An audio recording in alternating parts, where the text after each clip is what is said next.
my name is Jesse. I go by Ableton Boy. I'm doing a quick tutorial on how to sync audio with Ableton Live Simpler, which is a sampling device. Particularly looking at audio that's very long in length, sections of songs, whole songs themselves, audio with pickup beats, irregular meter, rhythms, etc.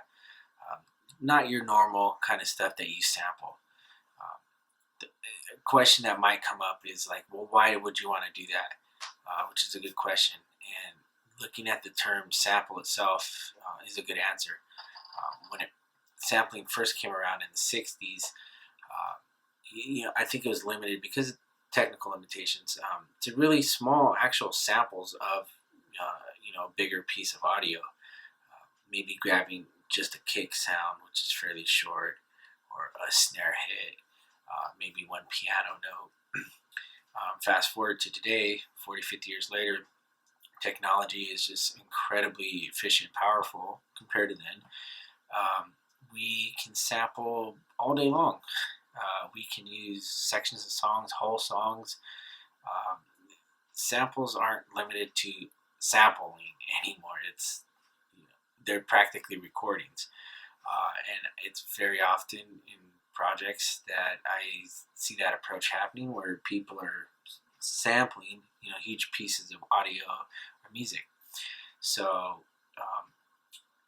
one of the things I encountered that is a little difficult to do is to use Simpler to sync that audio with the master clock, so that you can keep it in sync nice and tight. But also you might want to use a particular Simpler device amongst many different kinds of projects, or share them, and keep it all in tempo with everything else.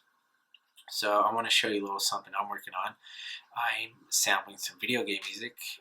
This particular track is from DuckTales from Nintendo, and it's a pretty lengthy piece of music, as you can see here on the screen.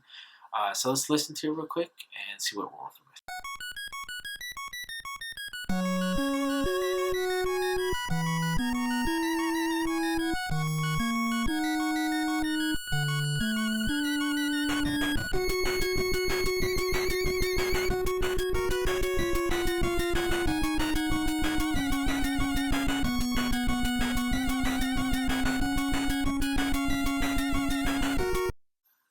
Okay, so as you can hear and see, it's fairly long. It's not just a small tiny piece of audio.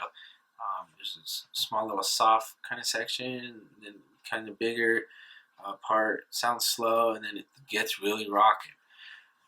So let's go ahead and open that within a Simpler device. So we go over to Instruments, choose Simpler, and just drag it over. You can double click it if you want. It'll create a separate track. And once you notice, it says drop sample here. So by default, it's pretty empty. Let me find my project back here. So here we have, it's called Moon. So you just drag and drop it. It's really cool. So first thing you'll notice, it's a small container by default. Mine kind of opens up, maybe I think that was the last way I used it. So I like to blow it up big here on the screen because I'm going to get into some detail here. Let me move this camera just a little bit so I can see my screen. Okay, so you should notice kind of two things off the bat. One is it's all orange, and there's this grid with numbers. So by default, these flags here with the orange area in between represent the playback area or the loop area, whatever you want to call it. The flags being your start point and your end point, left, right, whatever you want to call it, whatever works for you. So by default, it chooses the whole sample. Okay, and then the grid, it's really a guess. Simpler is saying, hey, I think this is 16, 17 bars long, and here's the tempo, or here's where the bars lie within the audio.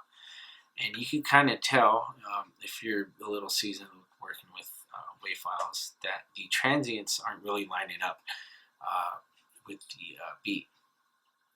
So let's give it a listen, see if it does or if it doesn't. One quick thing I'm going to do here is I'm just going to paste, all this is a C note. It's just going to play my simpler device for me so I don't have to do it with my hands. That's it, but there's no dark magic going on back there. So we're just going to go ahead and hit play and see what happens. One thing, kind of word of advice, turn the metronome on. Otherwise, you have no frame of reference. You're like Donnie from Big Lebowski. So here we go.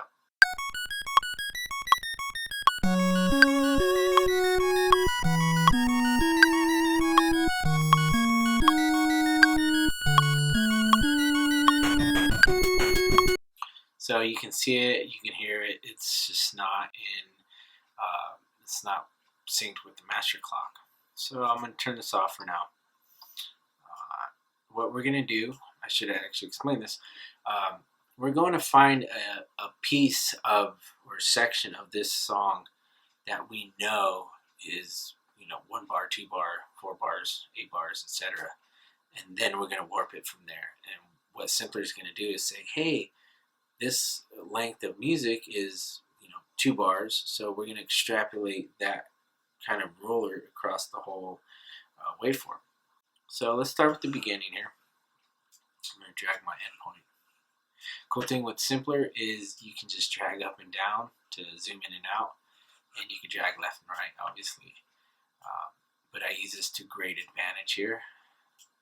I zoom in really close to the waveform so I can get very accurate. I'm going to turn off this snap function here. I'm not going to explain that. Kind of gets rid of clicks and pops. There's a little bit more to it, but I don't need it for this lesson. Anyways, so I started this little boo boo boo boo doo doo doo doo. That might be a bar. So that's my area, and now I'm going to go over to the warp section. Make sure that this is on, and then you're going to click right here where it says 1 bar, 2 bars, etc. And you notice the grid changes. Okay, so if we look at the transients, they're falling right on the bars. So that's a good sign. This might have worked pretty well. So let's go ahead and expand this just to check it. Don't forget, we need to turn on our metronome. And let's see what happens.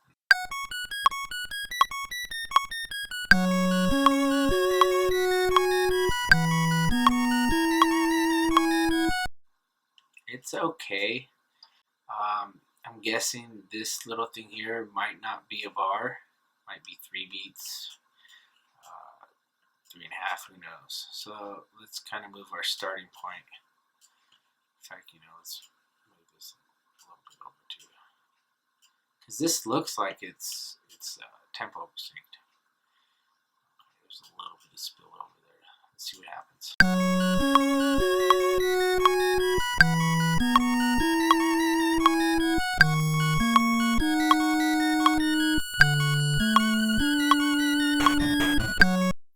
So the big kind of harmonic movements are right on the beat, but everything else in between, all these stuff, is not matching up.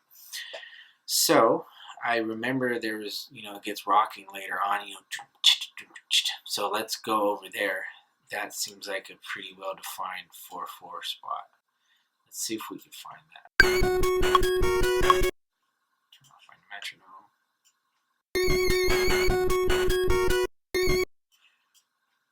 Now you gotta use your musical ears here.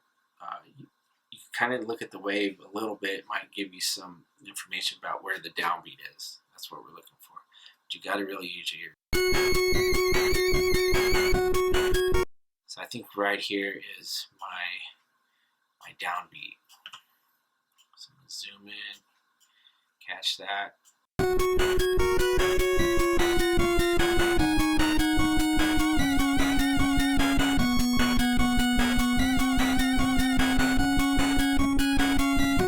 Okay, so I think that is my beginning. 1, 2, 3, 4, 1, 2, 3, 4, 1, 2, 3, 4, 1, 2. That's good. So now I need to find my endpoint so that we have 2 or 4 bars, whatever. power of two thinks it is.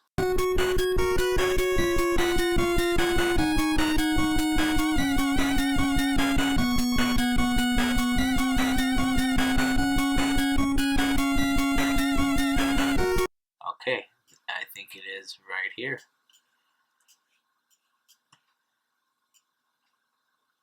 So I think that's our like 2 or 4 bar loop.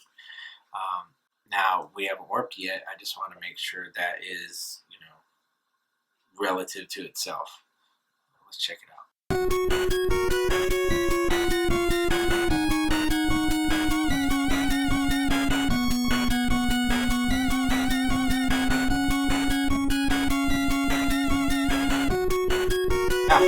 So the loop point will really tell you if you screwed it up or not. So that sounds good. So I'm going to go over here, warp. It says warp is 4 bars. Click on that.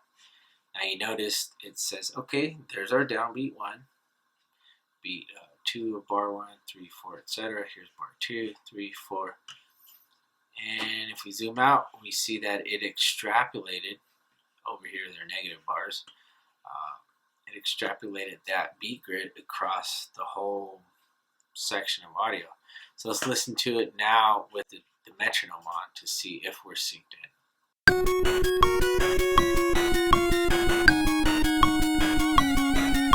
Sounds good. Let's drop some drums on there.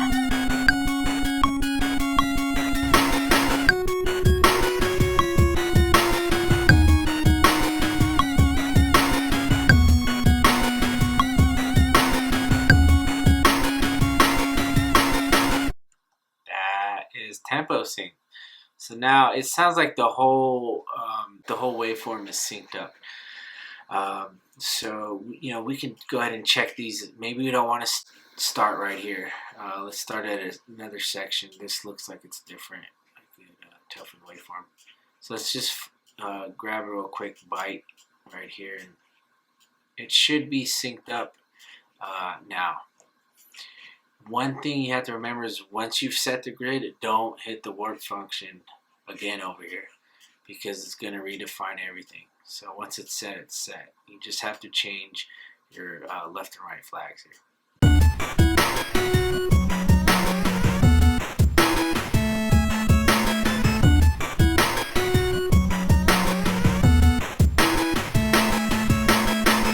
So that's pretty good.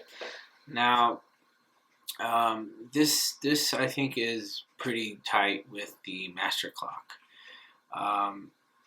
Now one thing is that this is a fairly straightforward way to use simpler.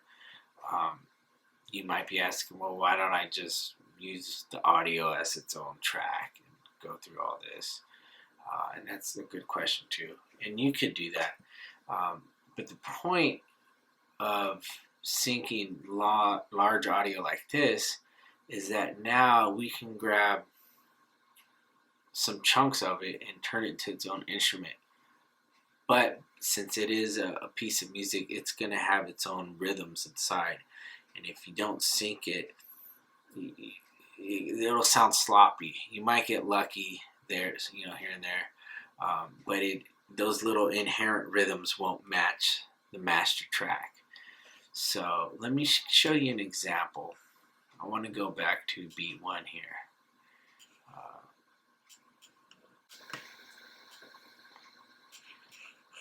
Oh, I have to redefine my area since I moved it. And that's fine. Once again, you can move in big time. I forgot to mention, these flags, they don't snap to the grid line like you could do up here. Unless there's some weird way, a workaround that you can do that. If there is, please let me know, because that would really help this. But anyways, if you just take a little bit of time, zoom in a little bit, it shouldn't be a problem. Okay, so now I've got my original playback area. Okay, so remember, we're just using this one C note to trigger the whole thing. But we have the rest of the notes to play with. So if I turn, let's just turn that off. And let me turn on my computer keyboard to beat piano. And I'm going to arm that track. So now if I play I guess the keyboard, C major scale. So it's its own instrument now.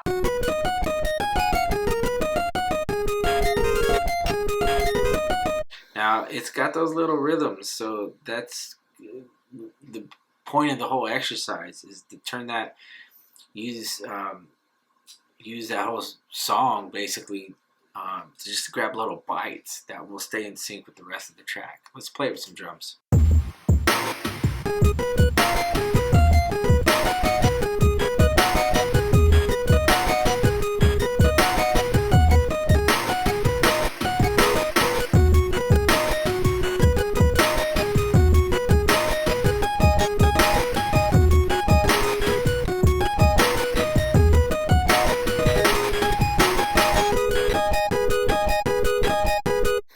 So that's just me messing around there. I did find, I put together a small little clip here. Okay. Now you can see here's just the C note that plays the song from beginning to end. But I penciled in a couple little notes here too. Let's just listen to them by themselves so you can see what I was trying to do.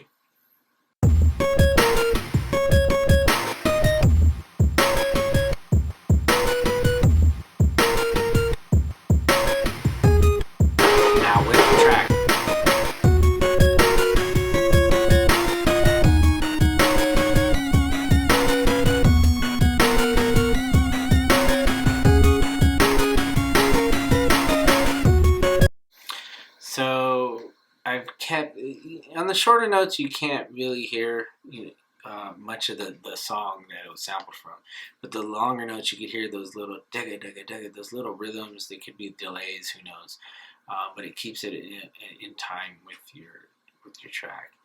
I hope this helps you in your particular projects. If you use really long samples and you want to use simpler, this is a good workaround to use huge chunks of audio within simpler. Thank you.